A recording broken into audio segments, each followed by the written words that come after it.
Social media వేదికగా మాజీ speaker Tammineni సీతారాంపై అనుచిత వ్యాఖ్యలు చేస్తూ చేసిన పోస్టులకు ఈరోజు బీసీ వర్గాలన్నీ కూడా మండిపడుతున్నాయి.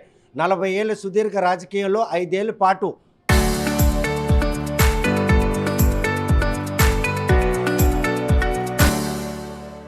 స్పీకర్గా ఆంధ్రప్రదేశ్లో పరిపాలించిన ఘనత ఆర్జించిన ఆయనపై కూటమి నాయకులు చేస్తున్నటువంటి ఈ సోషల్ మీడియా దాన్ని ఖండించేందుకు వారు మాత్రం ఆగ్రహం వ్యక్తం చేస్తున్నారు.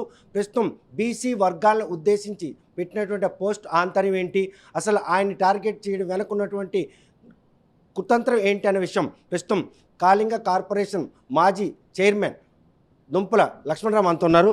చూస్తే కనుక అటువంటి ఒక సీనియర్ నాయకుడిపై ఈరోజు కావాలని అటువంటి అనుచిత వ్యాఖ్యలు చేయడం వెనుక బీసీ కులాల్ని నిందించినటువంటి పరిణామాలు ఉన్నాయనుకుంటున్నారా? 100% బీసీ కులాలను కించపరిచే విధంగా, బీసీ కులాల మీద ఒక దాడి చేసే విధంగా ఉన్నాయి. కారణం ఏంటంటే, ఒక 40 ఏళ్ళు రాజకీయ ప్రస్తావన ఉన్న వ్యక్తి శ్రీ తమ్మినేని సీతారాం గారు గ్రామ స్థాయి నుండి ఒక ఎమ్మెల్యేగా, ఒక మినిస్టర్, ఒక విప్పుగా, ఒక మినిస్టర్గా, శాసనసభాపతిగా చేసిన వ్యక్తి మీదే అటువంటి బీసీ వర్గాలని విమర్శిస్తూ, బీసీ వర్గాల వారిని బదనాం చేస్తూ పెడుతున్న పోస్టులు చూస్తుంటే చాలా మనసుకే చాలా జుగుప్సాకరంగా ఉన్నాయి. కారణం ఏంటంటే, అంత మహోన్నత వ్యక్తి మీదే ఒక లెజెండరీ పర్సనాలిటీ, ఆయన ఒక ఉత్తరాంధ్రలో ఒక లెజెండరీ పర్సనాలిటీ, ఆయన చేసిన పదవులకే వణి తెచ్చిన వ్యక్తి, ఆయన ఏ పదవి చేస్తే పదవికి వణి తెచ్చిన వ్యక్తి శ్రీ తమ్మినేని సీతారాం గారు. ఈరోజు తమ్మినేని సీతారాం గారి మీద దాడి కాదు, అది ఈ రాష్ట్రంలో ఉన్న 132 బీసీ కులాల మీద కూటమి ప్రభుత్వం వచ్చిన దాడిగా మేము ఖండిస్తున్నాం, చాలా తీవ్రంగా ఖండిస్తున్నాం. చూస్తే కనుక సోషల్ మీడియాలో ఎవరైనా కూడా అనుచిత వ్యాఖ్యలు చేసినట్టయితే వారిపై సీరియస్ యాక్షన్ ఉంటుందని చెప్పి ఉప ముఖ్యమంత్రి పవన్ కళ్యాణ్ ఇప్పటికే రంగంలో దిగి ఎవరిని కూడా విడిచిపెట్టే పరిస్థితి. మరి అలాంటప్పుడు ఇప్పుడు కూటమి నాయకులు చేస్తున్నటువంటి ఈ సోషల్ మీడియా దారిలో స్పీకర్పై చేసిన అనుచితులు వాళ్ళని అరెస్ట్ చేయాలని సూచన చేస్తున్నారా? ఖచ్చితంగా దాన్ని కోరుకుంటున్నాం. కారణం ఏంటంటే, వాళ్ళు చేయరు, వాళ్ళు చేస్తున్నది భారత రాజ్యాంగాన్ని పక్కన పెట్టి, అంబేద్కర్ రచించిన భారత రాజ్యాంగాన్ని పక్కన పెట్టి రెడ్ బుక్ రాజ్యాంగాన్ని అమలు చేస్తున్నారు. ఈరోజు తమ్మినేని సీతారాం గారి మీద ఈరోజు సోషల్ మీడియా వేదికగా విమర్శలు చేస్తున్నారు. గతంలో కూడా జోగి రమేష్, అంబట్రాంబాబు ఇల్లులపైన కూడా, బీసీ నాయకులపై ఇల్లులపైన కూడా దాడి చేసే సంఘటనలు మనకి ఎన్నో కోకొల్లలు కనిపిస్తున్నాయి. అంతేకాకుండా వాళ్ళు ఏదైతే ఇచ్చారో ఆ సూపర్ 6 హామీలు నెరవేర్చుకోలేక డైవర్షన్ పాలిటిక్స్లో భాగంగానే ఇవన్నీ జరుగుతున్నాయి. ఎందుకు ఆయన్ని టార్గెట్ చేశారు? అసలు ఇటువంటి సందర్భం ఈరోజు ఆయన ఒక బీసీ నాయకుడిగా 40 ఏళ్ళ రాజకీయ ప్రస్థానం ఉన్న ఆయన మీద టార్గెట్ చేయడానికి ఏ అంశాన్ని మీరు గమనించారు? వాళ్ళని ప్రత్యేకించి టార్గెట్ చేయడం ఏంటంటే, ఇప్పుడు ప్రజెంటు మా అధినేత జగన్మోహన్ రెడ్డి గారు గతంలో ఉత్తరాంధ్రాని ఒక అడ్మినిస్ట్రేషన్ క్యాపిటల్గా ప్రకటించారు.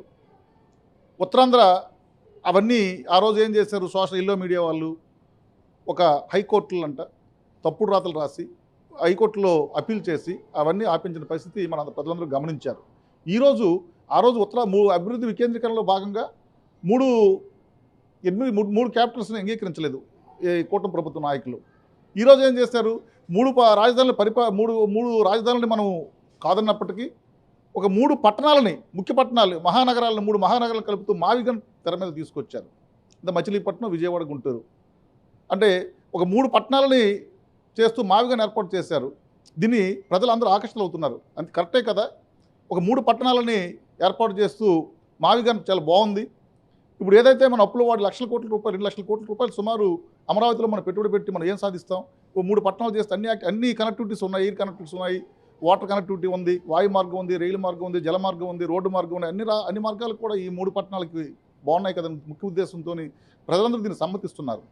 ఇలాంటి తరుణంలో ఒక బీసీ నాయకుడి మీద, ఒక లెజెండరీ పర్సనాలిటీ మీద లేనిపోయిన ఆవాకులు చావాకులు పెడుతూ సోషల్ మీడియా వేదికగా చేయడం ప్రజలని ఒక డైవర్ట్ చేసిన భాగంగానే ఇవన్నీ మేము అనుకుంటున్నాం. చూస్తే శ్రీకాకుళం కార్పొరేషన్ కమిషనర్ బదిలీ విషయంలో చాలా అనుమానాలు తలెత్తినాయి. డయేరియా ప్రబలడానికి కమిషనర్ కారణమని సస్పెన్షన్ అనంతరం అనతికాలంలో రీవోకిన తర్వాత ఈరోజు బొమ్మను నిర్మించినటువంటి దిమ్మల్ని తొలగించిన విషయంలో కూడాను ఆయన బదిలీ చేశారు. ఏ విధంగా తీసుకోవచ్చు కమిషనర్ బదిలీ విషయం? అసలు శ్రీకాకుళం జిల్లా ప్రజెంట్ కమిషనరు ఒక నీతి నిజాయితీకి నిలువెత్తిన నిదర్శనం. ఆయన స్టార్టింగ్ ఆయన మదర్ డిపార్ట్మెంట్ నుంచి కానీ ఆయన ఒక మచ్చలేని ఉద్యోగి, ఎప్పుడు కూడా ప్రజా సమస్యల మీద అనునిత్యం హెల్ప్ చేద్దాం, పేదవాడికి సాయం చేద్దామనే ఒక భావజాలం ఉన్న వ్యక్తి కూర్మారావు గారు. గతంలో కూడా డయేరియాతో ఎటువంటి సంబంధం లేదు. ఆయన జాయినింగ్ అయిన రోజునే మళ్ళీ అంత కూడా కుల విషయాల మీదే జరుగుతుంది. అని చాలా ఉత్తమమైన వ్యక్తి, చాలా నీతి నిజాయితీమైన వ్యక్తి. అలాంటి వ్యక్తి మీద ఈరోజు కూటమి ప్రభుత్వం, ఈరోజు గవర్నమెంట్ ఉద్యోగులకు ఎక్కడ ఉంది?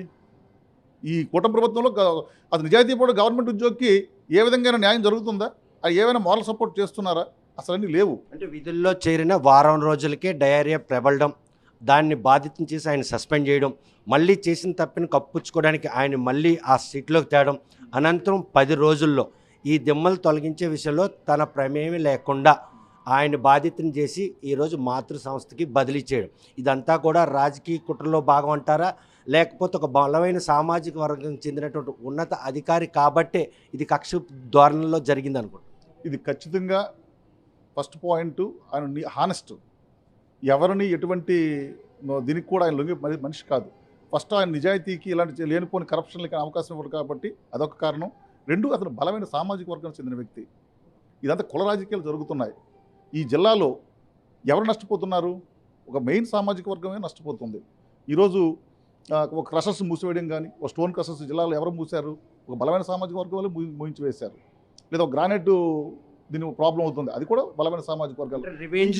రివెంజ్ కమ్ రెడ్ బుక్ పాలన కొనసాగుతుందంటే 100% రివెంజ్ కమ్ రెడ్ బుక్ రాజ్యాంగమే, రెడ్ బుక్ పాలన జరుగుతుంది. కారణం ఏంటంటే ఈ జిల్లాలో బలమైన సామాజిక వర్గంలో ఎంతోమంది ఉద్యోగులు చాలా దూర ప్రాంతాలకు ట్రాన్స్ఫర్ చేసిన విషయాలే కానీ, మదర్ డిపార్ట్మెంట్లు ఒక నీతి నిజాయితీగా ఉన్న ఎంప్లాయీస్ని ఈ జిల్లాలో పరిపాలన భాగస్వాములు చేయకపోవడంలో కానీ, ఇవన్నీ కూడా కంప్లీట్గా కుల రాజకీయాలు జరుగుతున్నాయి. 16 ఏళ్ళుగా కనీసం పాలనా దక్షత లేనట్టు శ్రీకాకుళం కార్పొరేషన్లో ప్రత్యేక అధికారుల పాలనలో అధికారులకు చేతిలో అధికారాలు లేవు అన్నటువంటి స్పష్టత ఈరోజు కమిషనర్ ఆ రోజు సస్పెన్షన్, ఈరోజు ట్రాన్స్ఫర్, ఈ రెండు కూడాను దోహదపడ్డాయి. అంటే ఖచ్చితంగా ఆయన ఆ రోజు డయేరియా ప్రబలినప్పుడు అదే రోజు ఆయన ఉద్యోగులు విధుల్లో జాయిన్ అయ్యాడు.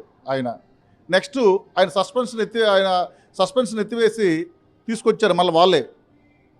మరలా ఏంటంటే హానెస్ట్గా వెళ్తున్నాడు ముక్కుసూటి మనిషి. అందువల్లనే అవన్నీ కూడా డైజెస్ట్ చేసుకోలేక మరెందుకని ఉద్దేశంతో నేను మదర్ డిపార్ట్మెంట్కి కూర్మారావు గారిని పంపించడం జరిగింది. ఆ పంపించిన వెనక మాత్రం పెద్ద రాజకీయ కుట్రే జరిగింది. స్థానిక ఎమ్మెల్యేకి ఆయనకి ఉన్నటువంటి విభేదాలే ఈరోజు ఆయన్ని ట్రాన్స్ఫర్కి దోహదపడిందంటే, స్థానిక ఎమ్మెల్యేలు వాళ్ళంటే అది అడ్మినిస్ట్రేషన్లో భాగమని చెప్తారు వాళ్ళు.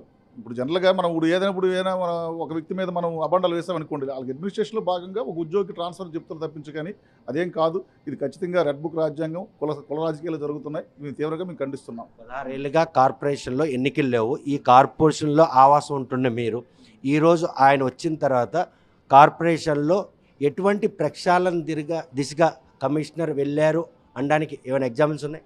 ఆయన ఎక్కడుంటే అక్కడే ఒక మదర్ డిపార్ట్మెంట్, అగ్రికల్చర్ డిపార్ట్మెంట్ కూడా వినూత్న కార్యక్రమాలు తీసుకొచ్చారు.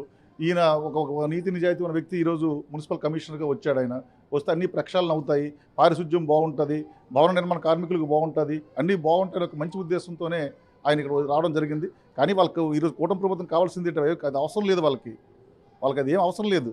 అంత కూడా రెడ్ బుక్ రాజ్యాంగం, ఒక డైవర్షన్ పాలిటిక్స్ భాగం, ఇచ్చిన హామీలు నిలబెట్టుకో చేతకాక, ఒక రైతులకి పండించిన పంట కానీ గిట్టుబాటు ధర చేయలేక, ఒక నిరుద్యోగ వృత్తి చేయలేక, ఒక ఆరోగ్యశ్రీ చేయలేక, ఒక ఫీజు రియంబర్స్మెంట్ పథకం చేయలేక, ఒక అన్నదాత సుఖీభావం చేసుకోలేక ఏ కార్యక్రమం చేస్తున్న వాళ్ళు ఈరోజు అప్పుల్లో కూడా గతంలో 2 సంవత్సరాల్లోనే 3,33,000 కోట్లు అప్పు పడితే ఈ 2 నెలల్లోనే 20 నెలల్లోనే 3,64,000 కోట్లు అప్పు అయితేనేమి. కానీ ఇప్పుడు మెడికల్ కళాశాలను ఎక్కడైతే పేదవాడికి విద్య వస్తే ఆ ప్రాంతము, ఆ కుటుంబము, ఆ రాష్ట్రం అంతా బాగుంటుందని ఒక ముఖ్య ఉద్దేశంతో మెడికల్ కాలేజ్ తీసుకొస్తే దాన్ని ప్రైవేట్ పరం అప్పచెప్పడంలో కానీ వాళ్ళు కంప్లీట్గా ఫెయిల్యూర్ అండి. వాళ్ళు కోటం ఫెయిల్యూర్. ఈరోజు అధికారులు కనుసైకిల్లో నడుచుకోకపోతే ఎంతటి స్థాయి అధికారి అయినా కూడా సస్పెన్షన్ లేకపోతే ట్రాన్స్ఫర్ వేటుకు బలవలసిందే. కూర్మారావు తార్కారం చెప్పుకోవచ్చు.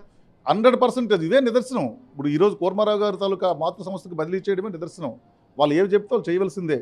దానికి కాదని తల ఊపారు అనుకోండి, డెఫినెట్గా ఒక సస్పెన్షను, ఒక దాడులో, కాకపోతే ఈరోజు ఒక ఏదైనా వాళ్ళు ఏది చెప్తే జరగవలసిందే. 34 ఏళ్ళ సర్వీస్లో ఎక్కడా మచ్చలేనటువంటి అటువంటి ఉన్నత స్థాయి అధికారికి అటువంటి పరిస్థితి వచ్చిందంటే ఇంకా దిగువ స్థాయి సిబ్బంది కావచ్చు, అధికారులకి ఎటువంటి పరిణామాలు ముందు ఎదుర్కోవాల్సినటువంటి రోజులు చవి చూస్తామంటే, ఇప్పుడు విషయం ఏంటంటే కూర్మారావు గారు అనేది గతంలో ఆయన సర్వీస్ మొత్తం మీద కూడా ఎక్కడ రిమార్క్ లేని వ్యక్తి అండి. ఆ రోజు అగ్రికల్చర్ డిపార్ట్మెంట్లో కూడా ఒక వినూతమైన మార్పులు తీసుకొచ్చిన వ్యక్తి. అలాగే ఈరోజు ఒక మంచి మనిషి, శ్రీకాకుళం మున్సిపాలిటీకి ఒక మంచి మనిషి వచ్చాడు, ఒక కార్పొరేషన్ వచ్చింది, ఒక హెల్త్, ఒక పారిశుద్ధ్యం అయితేనేమి, ఒక భవన రోడ్స్ అయితేనేమి కానీ ప్రతి ఎవ్రీథింగ్ పబ్లిక్ ఏదైతే బాగుంటుందో అని కూడా ఆయన చేస్తారని ఒక ముఖ్య ఉద్దేశంతోనే అందరూ కూడా ఆశించారు. ఆయన వచ్చిన సస్పెన్షన్ కానీ మళ్ళీ తీసుకొచ్చి ఆర్డర్ ఇవ్వడం కానీ మళ్ళీ మాత సంస్థకు బదిలీ చేయడం కానీ ఇదంతా రెడ్ బుక్ రాజ్యాంగంలో ఒక భాగంగా జరుగుతుంది. ఈరోజు నీతి నిజాయితీ నిలువెత్తు నిదర్శనమైన హనుమంత్ కోర్మారావు గారికి ఈ విధంగా జరిగితే సామాన్యుడికి ఎక్కడంటే జరుగుతుంది. ఇదంతా కూటమి ప్రభుత్వం చేస్తున్న అన్యాయాల అరాచకాలకి నిదర్శనం. Thank you. ప్రస్తుతం మాజీ స్పీకర్ తమ్మినేని సీతారాంపై అనుచిత వ్యాఖ్యలు చేస్తూ పోస్టులు చేయడాన్ని మాత్రం తీవ్రంగా ఖండిస్తున్నారు. అది ఆయనపై చేసినటువంటి వ్యాఖ్యలు కావు, 139 బీసీ కులాలపై జరుగుతున్నటువంటి మూకుమ్మడి దాడిగా వారు అభిమానిస్తున్నారు. ఈ విషయంలో పవన్ కళ్యాణ్ సోషల్ మీడియాలో నాయకుల పట్ల అనుచితంగా వ్యాఖ్యలు చేసినట్టయితే వారిపై చట్టపరమైన చర్యలు చేపట్టాలని చెప్పేసి ఆయన ఆదేశాలు జారీ చేసిన నేపథ్యంలో సీతారాంపై పోస్ట్ చేసినటువంటి వారిని పై కేసులు పెడతారా లేదా కేసులు పెట్టాలని వారు డిమాండ్ చేస్తాం. మరోవైపు చూస్తే కనుక శ్రీకాకుళం కార్పొరేషన్ కమిషనర్ కూర్మారావు బదిలీ విషయంలో మాత్రం పూర్తిగా రాజకీయ జోక్యమే. ఆయన విధుల్లోకి చేరిన వారం రోజులకే పట్టణంలో డయేరియా ప్రబలిందని ఆ రోజు సస్పెండ్ చేశారు. దుందుడుకు చర్యలో భాగంగా చేసినటువంటి ఆ సస్పెన్షన్ తప్పును కప్పుపుచ్చుకునేందుకు అనతికాలంలో మళ్ళీ కమిషనర్గా ఆయన బాధ్యతలు చేపట్టేందుకు కూటమి నాయకులు ప్రయత్నించారు. మళ్ళీ ఈరోజు దివంగత నేత గుండా అప్పల్ సూర్యనారాయణ విగ్రహ ప్రతిష్ఠ కోసం నిర్మించినటువంటి దిమ్మల తొలగింపు విషయంలో కమిషనర్ ప్రమేయం లేకపోయినా కూడాను ఆయన ఈ విషయంపై ఆపాదించి కావాలనే కక్ష కట్టి ఆయన ఈరోజు ఇక్కడి నుంచి ట్రాన్స్ఫర్ చేయడం జరిగింది. కాకపోతే కక్షతో పాటు రివెంజ్ రాజకీయాలకు కూటమి ప్రభుత్వం తెరలేపుతుంది. ఇచ్చిన హామీలు నెరవేర్చుకోకపోవడంతో డైవర్ట్ పాలిటిక్స్ దిశగా అడుగులేస్తూ ఇలాగ ఉన్నత స్థాయి అధికారులను టార్గెట్ చేయడం మాత్రం ప్రతి ఒక్కరు కూడా మదనపడుతున్నారు. కార్పొరేషన్ ప్రక్షాళన దిశగా వెళ్తున్నటువంటి కమిషనర్ బదిలీపై మాత్రం ప్రతి ఒక్కరు కూడాను కూటమి నాయకులు దుమ్మెత్తిపోస్తున్నారు. మరి ఈ విషయంలో మళ్ళీ మరొకసారి పునరాలోచించి ఆయన మాతృ సంస్థలు బదిలీని నిలుపుతారా, మళ్ళీ కమిషనర్గా ఆయన ఇక్కడ కొనసాగిస్తారా లేదా అనే విషయం వేచి చూడాల్సింది. వీడియో జర్నలిస్ట్ రామకృష్ణతో సత్యం, RTV శ్రీకాకుళం.